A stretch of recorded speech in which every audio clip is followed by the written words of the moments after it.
Француската државна компанија за производство и продажба на електрична енергија EDF и уште една јапонска компанија се заинтересирани да го градат долго најавуваниот проект хидроелектраните Чебрен и Галиште, информираше министерката за енергетика Сања Божиновска на пресконференција. Таа кажа дека најдобро е проектот да го гради државата самостојно без партнер, но буџетот тешко може да си го дозволи тоа.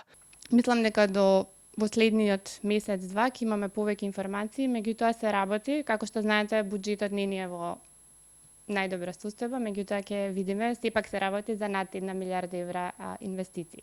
Најдобро да биде наш проект, меѓутоа, ако го погледнете буџетот и кога ќе видиме што останува за капитални инвестиции, ќе видиме, ќе разгледаме. А токму овој капитален проект го презентирал и премиерот Христијан Мицкоски во Давос, кој кажа дека Македонија како држава не смее да биде нем наблюдувач во годините што следуваат, кога потребата од енергија во светот ќе расте.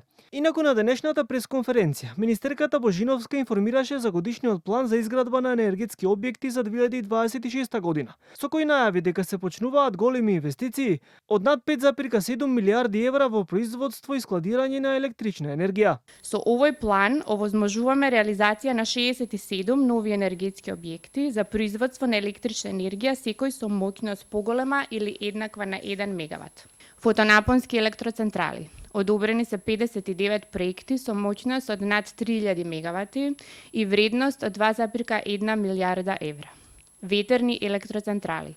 Одобрени се 7 големи проекти со моќност од 907 мегавати и инвестиција од 1,18 милиарди евра.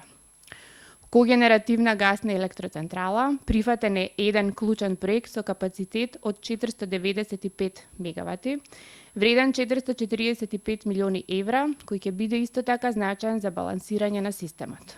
Изборот за изградба на енергетските објекти е по принципот прв дојден, прв услужен. Исто така вклучени се и 56 општински проекти од Македонски Брод, Лозово, Дебарца, Кавадарци, Куманово, Брвеница и од Кочани.